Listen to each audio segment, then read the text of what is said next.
Desde pequeno a gente ouve falar do processo de juízo. Falar do processo de juízo na véspera de Natal me parece contrassensual. Então nós precisamos estar atentos, porque é muito mais fácil a gente se aglomerar e cantar noite feliz, noite de paz. Quando for cantando, vamos cantando comigo aí, tá? Bem, esse é um hino. Depois nós temos um outro. É Natal, Feliz Natal. E assim segue. Eu queria que a igreja também participasse. Mas em vez disso, nós vamos falar hoje de um tema que talvez você não goste muito, mas que eu preciso ser lembrado. Raios, trovões, estrelas caindo, relâmpagos e escuridão. Lembra dessa mensagem? É um hino que fala da volta de Jesus e os raios, trovões e o juízo de Deus. Nós vemos lá em Êxodo, quando Deus deu os mandamentos, que raios e trovões vieram. É um alerta de que esses mandamentos têm uma importância. A graça ou a desgraça? Nós temos que escolher. Deus oferece a graça, mas também ele alerta. Vamos ler 2 Coríntios 5:10. Alguns de irmãos querem ler para nós 2 Coríntios capítulo 5, verso 10. Exatamente. Alguém memorizou? Então, não? Então,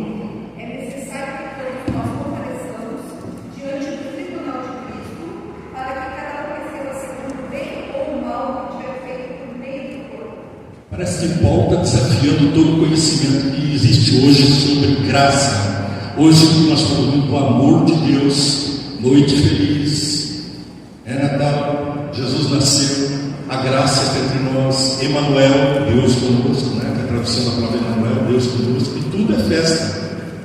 Mas para que Jesus veio a essa terra? Bem, ele veio para nos resgatar do sequestrador. Eu vou tentar falar sem microfone, está dando um pouco de microfonia por causa da gravação. Eu acho que eu consigo falar rápido. Se eu estiver falando baixo, os irmãos me corrigem, né? Mas acho que assim vai sair bem. Então nós temos essa situação.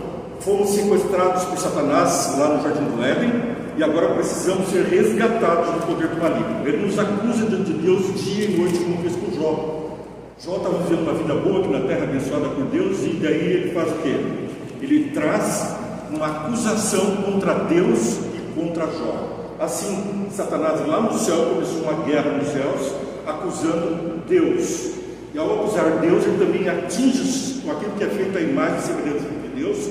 Segundo Gênesis capítulo 1, verso 26 e 27, nós somos feitos à imagem e semelhança de Deus. Ele vem e ataca a imagem e semelhança de Deus. Por quê?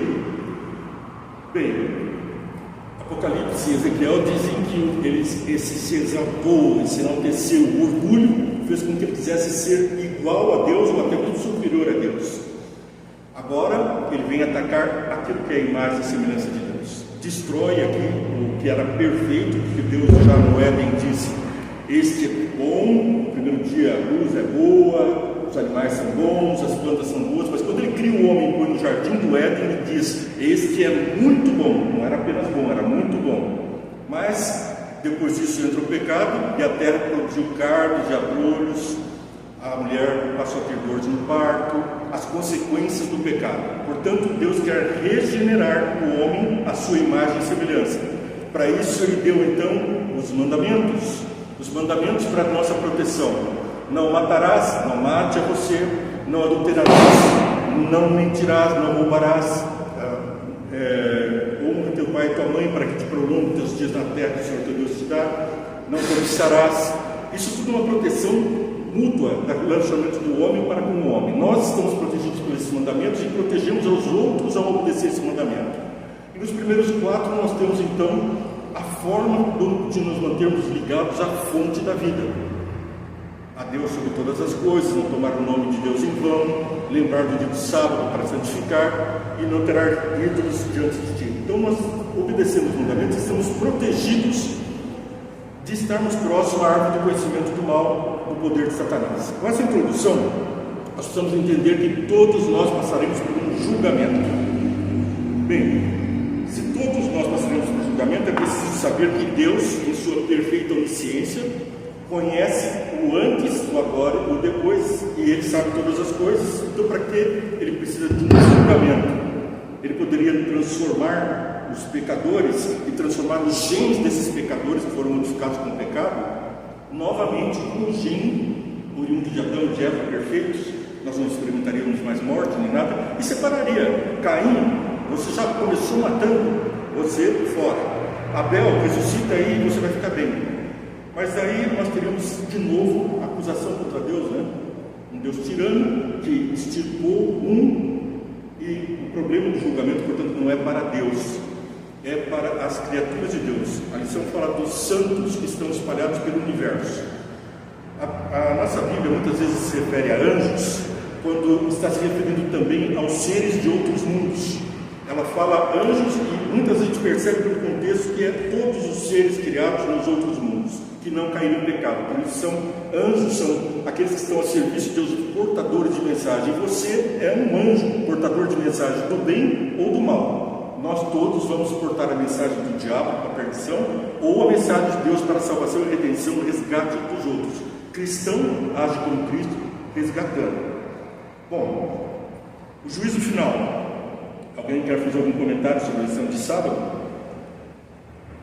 Pois não? Eu gostei muito dessa passagem, achei muito explicada sobre os três juízos, né? Pré-dele, quer dizer, antes dele vir, que é o que está acontecendo de 1854 até o dia que ele voltar. O juízo milenar da cidade santa já, e o juízo executivo. E esses três nomes, eles são estudados por nós na lição e várias coisas assim, mas muitas pessoas têm algumas dúvidas a respeito desses três juízos, porque muito se fala do amor de Jesus, mas ele não veio só comprovar o amor de Deus, veio comprovar o amor de Deus, por ele ter sido identificado, né? Mas também que Deus é justo. E que vai haver um juízo. Então nós podemos chamar aqui João 4,8. Quem não ama, não conhece a Deus, porque Deus é amor. Por isso a gente canta Noite Feliz, né? Que a gente conta Natal, né? A entrega que ele fez toda. Deus Por amor. Mas por que precisou de uma entrega? Por justiça. Então nós vemos o amor de Deus por justiça, o resgate, e o resgate vem através da obediência. E agora nós vamos pular um pouquinho na lição para lembrar de quais são os momentos que houve juízo antecipado na terra. Começa com Adão, né? Vamos pular um pouquinho na lição, vamos para a lição dele. Eu misturei, não sei achar aqui no papel, mas nós vamos para a lição que vai falar dos diferentes juízos que foram atribuídos. Primeiro começando com Adão, que pecou, e quando Adão peca, Adão e Eva comem do fruto, Deus vem e indaga: Adão, onde estás? Ele busca para dar salvação, mas ao mesmo tempo, o que ele está fazendo ali? Ele está instigando um juízo investigativo. O que foi que você fez? Comeste da árvore que eu falei que não era para comer? Certamente não erraste. Até vai produzir carne, já produzir sentença final. E qual foi essa sentença? Quem foi que produziu cardo de abrolhos na terra? Ellen White nos explica que Satanás providenciou o primeiro clone genético, a primeira mudança genética da terra. Satanás providenciou ao fazer a transformação do trigo. Hoje nós temos tanta gente com problemas com o trigo, né? E isso começou lá no Éden. Assim que o pecado entrou, Adão e Eva foram expulsos do paraíso e o trigo é modificado para fazer mal. Deus fez para fazer bem, ele disse: toda erva que der semente, dela comerás. E agora nós comemos a semente e faz mal, porque houve uma mudança genética. E agora os servos de Satanás, aqueles que Deus diz na Bíblia: eu destruirei aqueles que destroem a terra, passam a fazer mudanças genéticas. Não que seja ruim mudança genética, algumas são boas, mas estão fazendo uva, que era produzida no sul, clima frio e úmido, ser produzida até no Nordeste, em lugares áridos, e com mais qualidade genética aqui, mas com mudanças genéticas. Na palavra de Deus diz que não é permitido a semente, colocar coisa na semente, nem na semente de erva, de ar, nem dos animais. Deus não quer um animal com outra espécie de animal. Tanto que geralmente tem se reproduz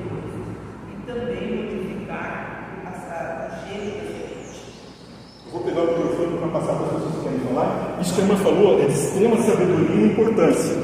Deus proibiu o cruzamento de animais e proibiu que nós comêssemos dos transgênicos, quando ele diz o que não Não substitui nem tecidos, tem uma passagem que fala nem de tecidos, era para ser tratados, tecidos de fontes diferentes, como algodão, por exemplo. até para não tomar nem a carne cozido com leite, porque tem aí ingredientes do leite também, né? Então a gente vai perceber o cuidado de Deus para que a gente não seja contaminado com as coisas do diabo. Isso está na lei de Deus, né? Isso está na lei, que é para. Aí, o que Jesus falou? Ler a palavra de manhã, de tarde, de noite, no caminho, e seus filhos todos os dias, amarra na mão direita e na testa. Então, isso é que nós entendemos a palavra, nós temos que quebrar o pecado. É importante, portanto, a gente não quebrar os mandamentos de Deus e estar atentos, né? Fala. Desculpa, fui falando. Aí é difícil. Outro ponto também para a gente refletir, quando Satanás ele começa um conflito lá no céu, a gente para entender que o processo é do juízo. O juízo nada mais é do que a apresentação da justiça. Para que Deus seja considerado justo é necessário que aconteça algumas coisas, para que o povo possa entender o que é correto e o que é certo. Quando for executado o juízo, as pessoas vão entender, não, realmente Deus é justo. A lição ela leva a entender para que a gente entenda a justiça de Deus. Deus ele é justo em tudo. Quando Adão e Eva pecaram, o que aconteceu? Deus tinha dito, se comeres daquele fruto, certamente morrerás. Né? A serpente vai lá, né? E diz assim, não, é certo que não morrerás. Qual foi a justiça que Deus colocou ali? O que Satanás tentou colocar na mente das pessoas? Que se nós não adorássemos a Deus, Deus nos destruiria. Mas Deus foi tão justo que deu livre-arbítrio. Então cada um vai escolher aquilo que quer. Ali será executada a justiça. O que Deus, para que a gente possa ser herdeiro do céu, a gente serve a Deus não por medo, mas por amor, porque Deus é justo. Esse é assim, o que me faz entender dentro da lição. A justiça de Deus, ela tem que prevalecer em tudo. E a gente, por amor a Deus, respeitar ela. Que nem a gente fala nos três, né? O primeiro que a gente está vivendo, pré-advento. O segundo, a volta. O terceiro, a gente vai fazer parte dele. Que quando nós chegarmos no céu, aí vai ter um momento de julgar os mortos. E a gente vai fazer parte dele. Como assim fazer parte? A gente vai entender o porquê eles não estão no céu. Esse entendimento a gente vai fazer parte dele. Mas o irmão Edson não estava lá, mas o que aconteceu? O irmão era tão fervoroso na igreja. A gente vai ter esse tempo para entender, mas o irmão Edson, ele tinha um pecado encoberto que ele nunca confessou. Ele não tem como ele ser justo perante Deus, porque ele não aceitou. É que nem às vezes a pessoa, eu não aceito isso, tá? É livre-arbítrio. Mas qual é a justiça de Deus? Amarás a Deus sobre todas as coisas. Aí eu decidi amar a Deus só em meio termo, não existe. Ou ama ou não ama. É perfeito isso, né? O irmão quer falar também. Irmão, nós não levamos a lição desses três juízos. A única coisa que eu tenho visto muitos irmãos às vezes dizer que nós vamos julgar. Não, o juiz já está pronto. O juiz está acontecendo nesse momento. O juízo milenar é quando os santos já estarão desfrutando dos 1000 anos no céu. Então, como falou o Edson, será aberto os livros para que nós reconhecemos aquilo que o irmão falou antes, o que Satanás acusou a Deus no céu, certo? E o que ele trocou a palavra de Deus, certamente morrerá, não morrerá. Então, para nós entrarmos nesses detalhes, nós temos que entender o que nós, a lição vem nos ensinando desde a primeira, o estado da morte. O estado da morte. Já não é? É verdade. O estado da morte. Então, nós apenas vamos contemplar que o juízo de Deus é justo. Como ele falou, por que o Edson está lá? Por que o Antônio? Se eles eram ativos na igreja, mas aí eu volto para a palavra de Deus, né? Deus não olha a aparência, Deus olha o coração. É nessas passagens que a gente consegue entender um pouco mais. Isso me faz lembrar João 14, 18. O fato é que já esteve sim. Desculpa, eu errei aqui o verso. João 3, 16 a 20. Porque Deus tanto amou o mundo que deu seu Filho unigênito para que todo aquele que nele crê não pereça, mas tenha vida eterna. Então aqui vem o amor de Deus consorciado com o juízo. Tá? Passa ali. Eu vou pedir para passar o microfone para ela. E aqui nós então continuamos. Pois Deus enviou o seu Filho ao mundo, não para condenar o mundo, mas para que esse fosse salvo por ele. Então Deus mandou não para condenar, mas para salvar. O próprio Jesus, que nele, quem nele não crê, é condenado, diz na minha Bíblia. Mas na Bíblia de alguns pode estar escrito é julgado, não é julgado. Mas a palavra original que está aqui é kerno. Ela traz o contexto de João, dentro do contexto do livro de João, a possibilidade de ser julgado, mas no contexto fala de não ser condenado. Nós todos vamos enfrentar o juízo, como disse, porque senão a palavra teria contradição com o verso áureo, né? Que todos passaremos, é forçoso que todos passemos por um juízo. Mas continuando, esse é o julgamento. A luz veio ao mundo, mas os homens amaram as trevas. Portanto, qual é o julgamento que Deus vai fazer? É guardar os 10 mandamentos? É, como Jesus disse, amar ao próximo como a si mesmo, é Deus sobre todas as coisas? Ou será que é amar as trevas? Quem ama as trevas mata, rouba, adultera, cobiça, desobedece os 10 mandamentos.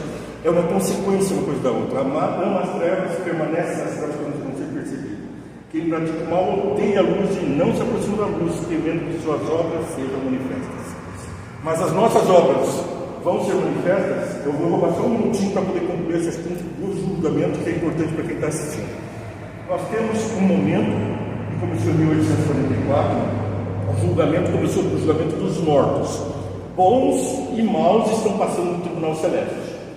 Então, agora, os bons, quando vão ser julgados, o nosso advogado, no julgamento tem que ter advogado, se apresenta e fala: espera aí um pouquinho, eu paguei a pena disso aí, eu morri, porque o salário do pecado é a morte, mas eu já morri. Esse aí não, esse você está poupado. A pena, nós somos resgatados do sequestrador. Então Jesus nos resgatou.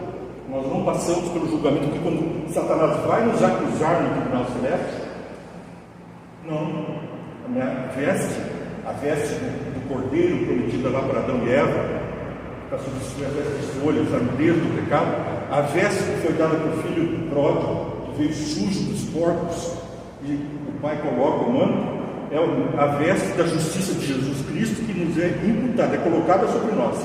Mas os que não aceitam Jesus e praticam as más obras, praticam as más obras, esses não permanecem na luz.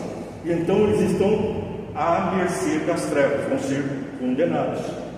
E aí a condenação vai ser depois igualzinho no tribunal brasileiro. No tribunal brasileiro, como é que a gente faz lá na justiça? Os crimes de morte, é só um pouquinho, só para contextualizar. Nos crimes de morte, tentativa de homicídio ou homicídio, o juiz não julga. Assim também Deus nos céus não julga, porque foi ele o acusado.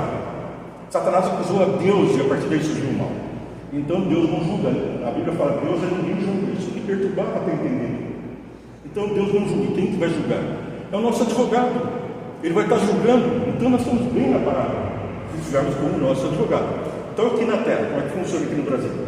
Tentou matar ou matou alguém, vai ser, a polícia vai fazer um inquérito, é o juiz investigativo que está acontecendo agora nos céus. Desse inquérito vai ser feita uma acusação, essa acusação vai para o Ministério Público, que faz então a denúncia para o juiz. O juiz recebe a denúncia e vê se os requisitos estão preenchidos, se existem provas, se existem as circunstâncias do crime, se existe o crime praticado, morto, ou a pessoa que foi tentada ser morta, vê as circunstâncias. A partir daí instaura o julgamento, 1844. está o julgamento. O juiz procede com todo o julgamento, ouve as testemunhas, vê as circunstâncias, vê a legalidade dos atos, e no final ele fala o seguinte: não encontrei elementos contra essa pessoa, está absolvido. E o advogado pode recorrer, o promotor pode recorrer, querer que ele seja condenado, mas em princípio ali naquela instância aconteceu o julgamento. Agora, se a pessoa tem indícios de cometer crime, tem ali a materialidade, o que ele vai fazer? Ele lavra uma sentença de pronúncia. O que é isso? Ele diz quantos anos vai pegar de cadeia, porque no Código Penal diz matar alguém pena até 30 anos, 7 a 30. Mas aqui o juiz não condena, ele lavra a sentença de pronúncia. Quem é que vai fazer a condenação final? Os jurados, normalmente 7, número 7 sempre número ímpar, da sociedade. Vocês todos santos são jurados no céu a partir da volta de Jesus, porque na volta de Jesus ressuscita quem? Quem ressuscita? Salvos, para ver Jesus, porque os outros vão ver o diabo depois, né? Se aglomerando para poder atacar a cidade de Santos. Então aqui nós temos os salvos e os que foram mortos, mas na promessa de Jesus, crendo que iriam ver a volta de Jesus. Então eles vão ver. Quem crê, vê. Os outros veem que é a condenação. Aí então, o julgamento dos jurados, nós vamos para o processo para confirmar o julgamento de Deus. O que é confirmar? Vamos ser jurados, vamos ver que a pena aplicada é justa, que foi boa, que é certa, que é correta. E vamos compreender que isso é um ato de amor, porque juízo é um amor para com os salvos, para livrá-los do mal eternamente, tanto de Satanás como dos seus seguidores. Não vão mais matar, não vão mais roubar, não vão lutar contra eles, não vão mais cobiçar as coisas deles. Os mandamentos vão ser obedecidos por todos. E agora nós temos então a salvação alcançando os salvos. E a piedade, o amor de Deus mostrado para com os ímpios, que vai livrar eles e terem que viver eternamente com o diabo. Exatamente. Veja que a Bíblia diz que no milênio o diabo vai ficar sozinho, triste aqui na terra. O seu irmão disse na lição da última vez que Satanás estaria triste aqui na terra. E o que nós entendemos? Porque não teria quem tentar. Então, os maus são poupados da convivência com Satanás e dormem ainda no pó da terra. E aí vão encontrar o juízo. Então é um ato de amor, porque imagina ter que viver com o diabo. E com toda a gente pior que eu. Eu já sou ruim, imagina os outros. O irmão eu tenho que jogar aqui para frente. Irmão, aí eu vejo todos os pontos aqui da lição que a gente passou essa semana. Se nós vamos ver, muitas vezes, mas por que Deus expulsou Adão e Eva? Muitos estudiosos dizem que Caim nunca se perdoou isso aí. Deus tirou eles do jardim por amor, como o irmão falou, por amor. E aí nós vamos ver esse julgamento no sacerdote Josué. Satanás estava acusando. E o que Cristo faz? Manda trocar as suas vestes por vestes de justiça.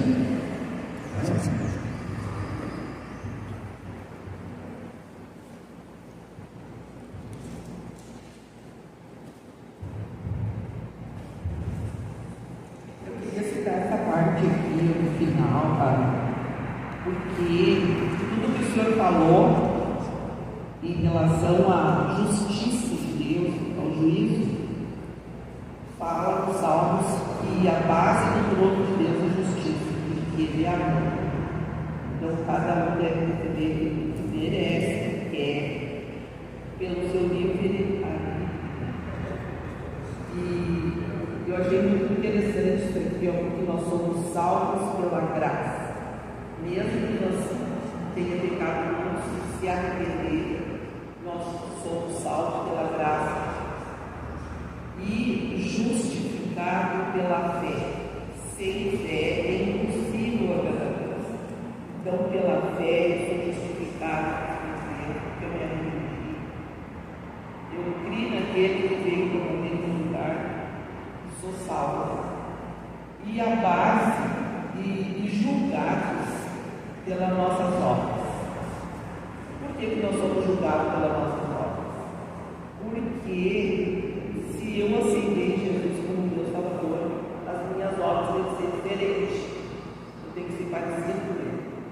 Então, se a gente pensar nessas três coisas aqui, e seguir o nosso caminho pensando que nós precisamos ter a fé que Jesus é capaz de nos salvar, não importa o pecado.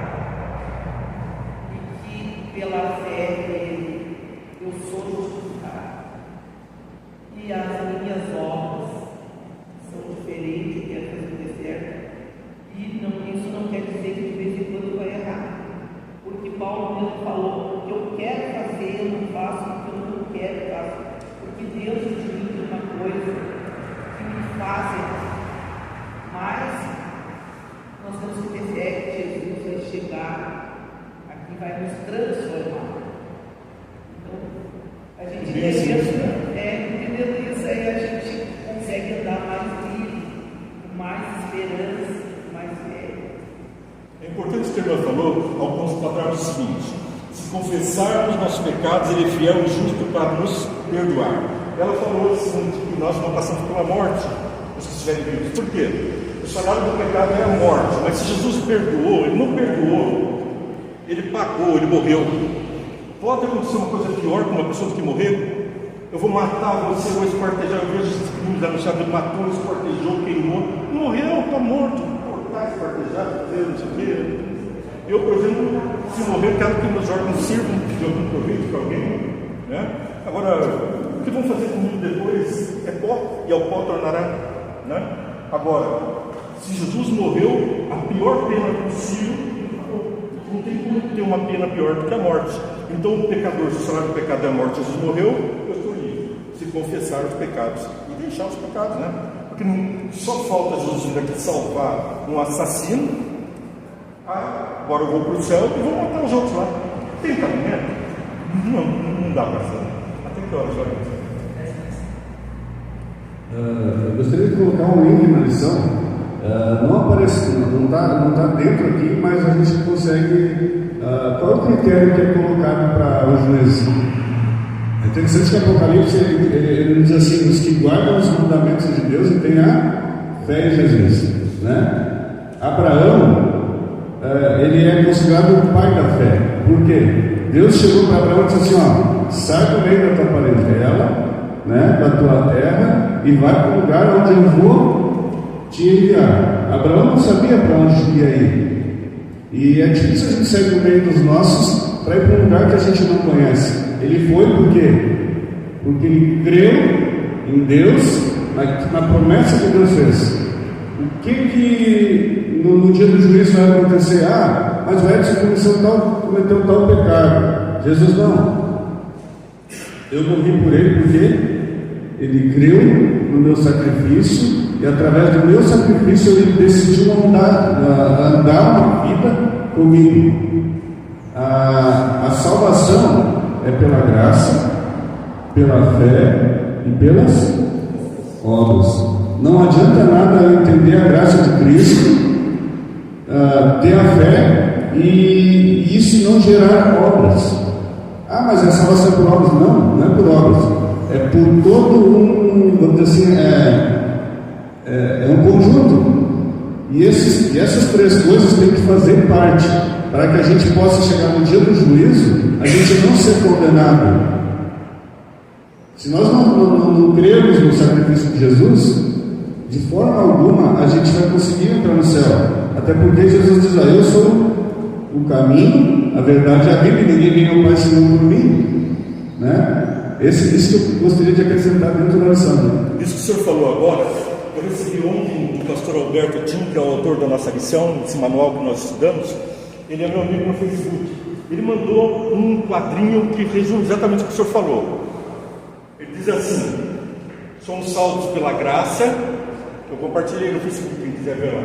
Então, somos salvos pela graça, justificados pela fé e julgados pelas obras. Olha que interessante. Nós recebemos a graça. Você acredita ou não?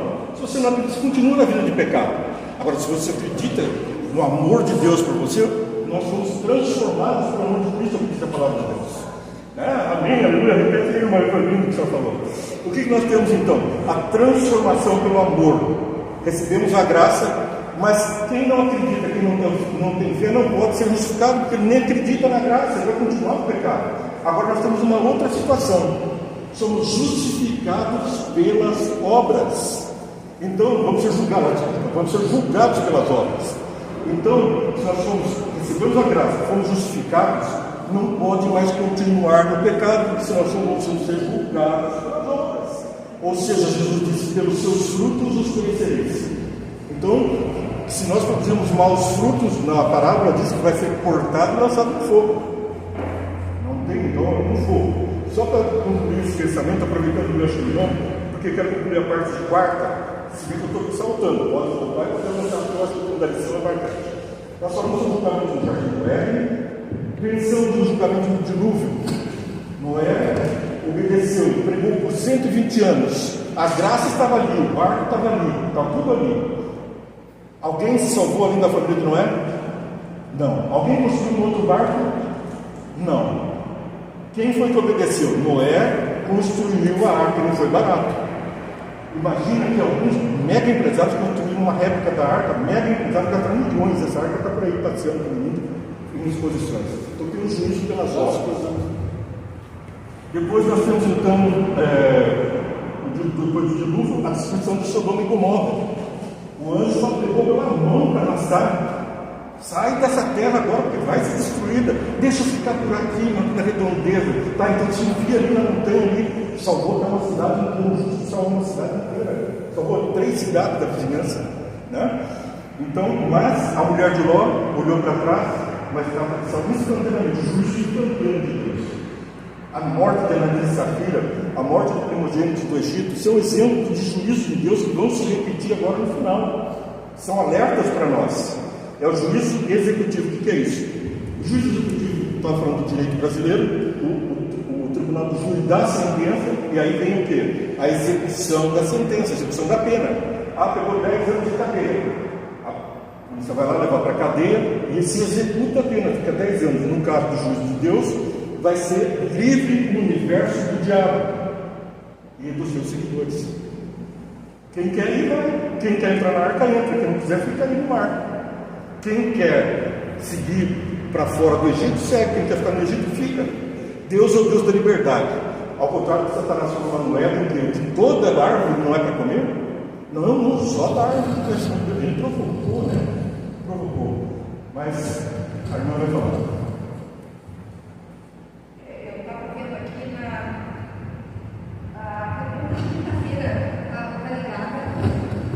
Quinta-feira está ligada ao que nós falamos um pouquinho antes. O que é de errado com a ideia de que Deus salva a todos no final? É uma má ideia? Sim, é uma má ideia, porque não é justa. Porque o que acontece? Existia aquela pessoa que passa a vida toda tentando fazer o que é certo, tentando ajudar os outros, dentro das suas possibilidades, dentro da pequenez do ser humano. Ele passa a vida toda tentando fazer o que Deus quer. Existe outro cidadão do lado da casa dele que não está nem aí para Deus, decididamente, não emocionalmente, porque o nosso culto deve ser racional. A nossa decisão ao lado de Deus deve ser sim racional. Isso é muito importante, irmãos. Aqui é que se decide, não é aqui. Hoje a gente está acostumado com aleluias. É como eu falei no começo, já voltamos. Qual foi que eu comecei a lição de hoje dizendo assim: é Natal, Feliz Natal. Depois cantei. Como é bom, né? A mensagem da graça é uma maravilha. Mas depois eu cantei: ai, os trovões, estrelas caindo, relâmpagos escuridão. É assim, a gente vê o juízo de Deus não é agradável. As pessoas não querem falar de juízo, querem falar de graça. O Deus permissivo é um Deus bobo. É um amuleto que as pessoas buscam, é um guru, é um gênio. Agora eu quero dar o desejo, o Senhor me dá aí uma coisa. E as orações nossas, muito é pedir, muito pouco agradecer e louvar. 10 leprosos curados, poucos voltaram para agradecer, né? Então, exatamente dentro desse pensamento. Se aqueles 2 homens, que eu tenho uma suposição, um tentando dentro da sua possibilidade fazer o que Deus quer, o outro não quer Deus, decididamente. Então, quando Jesus voltar, ou no dia do juízo, ou conforme as pessoas pensam, Deus é amor, realmente Ele é, mas se Ele vai salvar a todos, por que eu vou cumprir os mandamentos? Ou pior ainda, por que Jesus passou por tudo que Ele passou? Não tem fundamento, não é lógico. As coisas de Deus são lógicas, são simples, e algumas coisas não são do nosso entendimento. Nós não conseguimos alcançar com a lógica humana, mas no geral, o tratamento que o ser humano tem que ter com ele, com Deus e com o seu próximo é lógico e simples. Ele tem que decidir. E isso está representado lá nos juízos e no amor de Deus na pessoa de Jesus. O que eu gosto muito da Bíblia é que ela traz um conteúdo histórico que nos garante algumas coisas. Eu vou lembrar aqui do início do pecado no universo. Satanás pecou, Jesus foi e pregou a Satanás, converteu mais ou menos pouco menos de 20% dos anjos caídos. Porque metade dos anjos tinham acompanhado Satanás no engano dele. Aí Jesus prega e ali 1/3, ou seja, 33%, são lançados fora. Agora, para aplicar o que a senhora estava falando, a senhora falou isso aí, eu me lembrei. Jesus pregou, 1/3 se converteu, está nos céus. Talvez alguns deles estejam operando aqui conosco agora, hoje. Talvez seja pelo anjo da guarda. Não sei. Mas eles estão como os santos que a Bíblia fala. Pecaram, pegando Satanás lá, mas de alguma forma, talvez, não sei, não posso ficar confabulando, eu tenho algumas ideias, eu não arrisco falar, mas estão salvos e santos. Mas em seguida nós vemos uma outra situação. Deus prega e Satanás se arrepende. Lúcifer se arrependeu, mas quando ele tem que mudar de atitude, ele fala: não, meu orgulho não, eu não vou mostrar. O que ele faz? Dá uma investida na terra. Ele vem para cá e fala assim: Deus é tão bonzinho, que quando eu fizer Adão e Eva pecar, ele vai ter que perdoar. Ele dá um jeito para aqueles 20% dos anjos, ele dá um jeito para Adão e Eva. Aí vou falar, para mim também. Ele queria o quê? Perdão sem conversão, sem obediência, sem guardar os mandamentos. Essa é a essência do mal. As pessoas querem ser salvas, mas depois o que elas querem? Simplesmente o perdão, a graça. E cantam graça e aleluia. Mas quando fala, vai obedecer para poder morar no céu, para viver lá no céu uma vida dos santos, ou vai continuar matando, roubando, mentindo no céu? Irmão, pegando o gancho, aqui nessa parte da segunda-feira mesmo, ele fala da segunda morte. Né?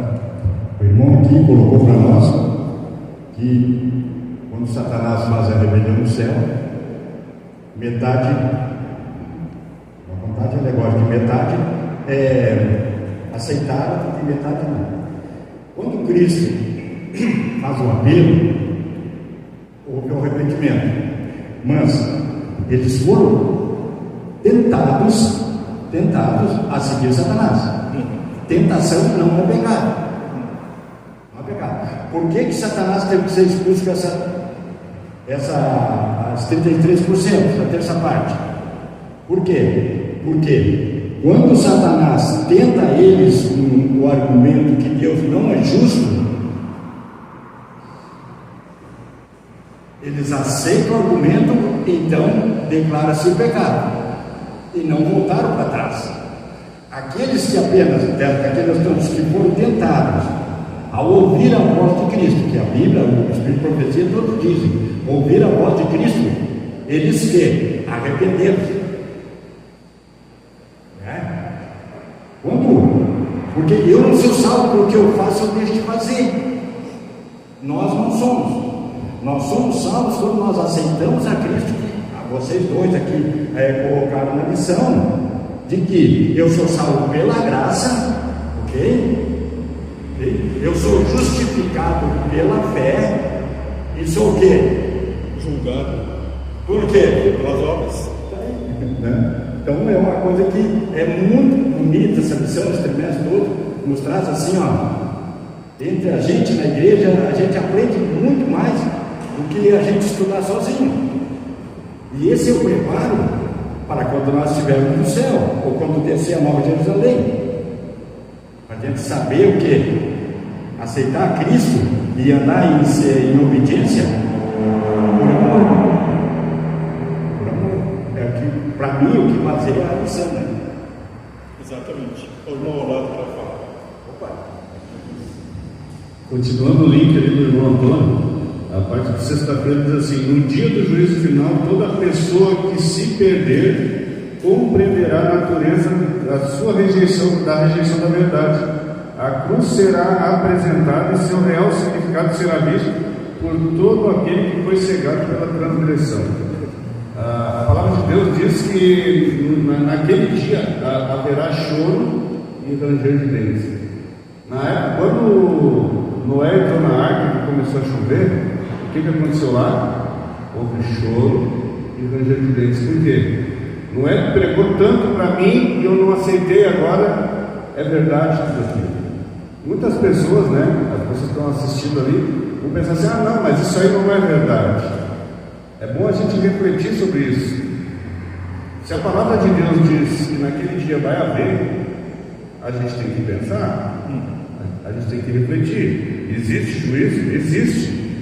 A gente entende isso, a palavra de Deus diz. Se lá diz que haverá choro e ranger de dentes, e a lição de sexta-feira ela vem dizendo, né, que as pessoas naquele dia vão estar falando de: não, realmente eu não vou poder fazer parte porque eu não aceitei. Eu tive a escolha de aceitar o mundo, assim como eu tive a escolha de estar aqui hoje, né? Eu poderia muito bem dizer: não, eu não quero ir na igreja hoje, mas eu decidi vir porque eu acredito naquilo que Cristo pregou para mim.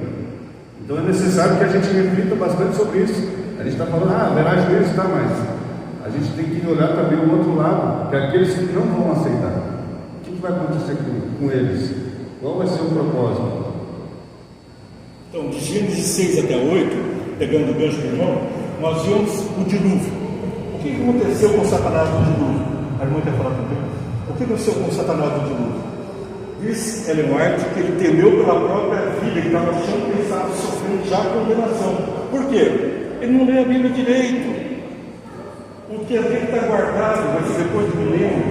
O mal vai para o lago de fogo. E lá no lago de fogo vai Satanás e seus anjos, porque Jesus disse: o lago de fogo foi preparado para Satanás e seus anjos. Foi para você?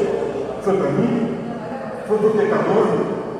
Não! O pecador foi feito Jesus Cristo na cruz. Agora, se o pecador quer continuar no pecado, ele vai acompanhar o líder dele, que é o diabo, vai lá para o lago de fogo. O destino somos nós que escolhemos. Nós estamos predestinados a nos ir para a salvação. É o que diz Paulo: somos predestinados para a salvação. Então, se somos predestinados para a salvação, não é para condenação. Eu não vim para condenar ninguém, eu vim para salvar. É o que está escrito na Bíblia. Então, nós temos que ter essa noção. Satanás não obedeceu, depois ele não entende mais a verdade corretamente, achou que ia morrer do tamanho que foi a força da condenação. Também as pessoas têm que se dedicar de uma coisa: não vai existir nenhum docentezinho, coitadinho, ele não sabia. Isso é muito importante, porque das maiores artimanhas do inimigo agora é dizer que ele não existe. E as pessoas têm que ter noção clara de que o inimigo existe sim, e ele quer que cada um de nós não demos importância à palavra de Deus, aos mandamentos, para que cada pecado não confessado fique conosco. Porque quando a gente acarinha o pecado, porque não existe pecado que nos pareça ruim. No início eles sempre são muito bons, só que eles são resultado morte. O que acontece? A pessoa que não vai ter ninguém que não se dê de conta que está pecando. Todos, e é colocado no coração das pessoas a lei de Deus. Então eles têm clara noção, e se não tem clara, Deus vai mandar alguém dizer que o pecado pode te matar, e eternamente é pior ainda. O que acontece? Nós temos que estar lúcidos e saber da necessidade do arrependimento, da confissão dos pecados e da aceitação do que Jesus fez. Agora eu pergunto para os irmãos: existe esse PF, disco voador, essas coisas por aí? Está mesmo engano de Satanás. Mas eu vou dizer para os irmãos que mas não esses ETs. Aqui dentro tem ETs. Os anjos da guarda que estão aqui. Anjos do Senhor vieram louvar conosco hoje. Quando a gente canta, tem anjo cantando junto. E tem alguém que trouxe um demôniozinho atrás. E esse demônio que está aqui vai lá no céu reclamar do que você está fazendo, do que você fez agora há pouco. E por que não tem mais gente endemoniada dentro da igreja? Era uma moda. vinha lá, o endemoniado, o pastor ia lá, e o demônio falava: você, pastor, você fez isso, você fez aquele outro, ontem você estava no pecado. Ele é o vil acusador, está nos acusando dia e noite nos tribunais celestes. Agora, o importante: existem extraterrestres de outros mundos que estão no céu acompanhando o nosso julgamento, porque agora mesmo eu posso estar sendo julgado, você pode estar sendo julgado. Os mortos começaram em 1844, mas a partir de um determinado momento, que acho que ainda não começou, mas logo começaremos a ser julgados os vivos. E agora? Quem está lá testemunhando os anjos maus? Olha lá o que ele fez ontem. Olha o que ele está querendo fazer. Olha o que ele está planejando fazer com o vizinho dele, com aquela pessoa que falou uma coisa. Né? Não vou ficar citando, dando prego. Mas a gente vê o quê? Que esse tribunal está acompanhado por todos os seres santos. Portanto, o julgamento não é por causa de Deus, nem é para a nossa condenação. É para que o mal não consiga mais entrar no universo. Você, meu amigo, você vai estar protegido para sempre no céu. Sabe por quê? Porque os 144 mil vão andar com Jesus, os salvos vão ser testemunhas de que o mal existiu, que o mal foi mal, e que ele não tem mais lugar, porque Jesus venceu o mal. Ele vai testemunhar do amor de Deus e da justiça de Deus já está clara. Todo o universo viu a destruição dos maus e de Satanás. E não vai ter ninguém que vai duvidar da justiça de Deus. Por isso é importante que nós estejamos preparados para dar bons testemunhos para que, como diz Pedro, para que vejam as suas boas obras. Eu não estou falando para que vejam a graça, porque todo o universo sabe que existe a graça, que Jesus morreu. Eles não estão só falando da fé, porque eles sabem que Satanás não teve fé, não acreditou e levou ele a fazer más obras. Eles sabem da fé, mas que vejam as suas boas obras e assim louvem ao Senhor aqui do Espírito. Então, o nosso convite é para a gente enfrentar o juízo não como condenação, mas como um ato de amor que vai nos livrar do mal e que vai fazer descansar no pó da terra os maus. Mas você, eu, nós estamos com um mistério de Jesus. Eu não vim para condenar, mas para salvar. Deus abençoe a todos. Que a gente continue nessa esperança, cada vez mais fortes e mais guiados pelo Espírito Santo. Não desanime, irmãos. Jesus está voltando e a nossa redenção está chegando.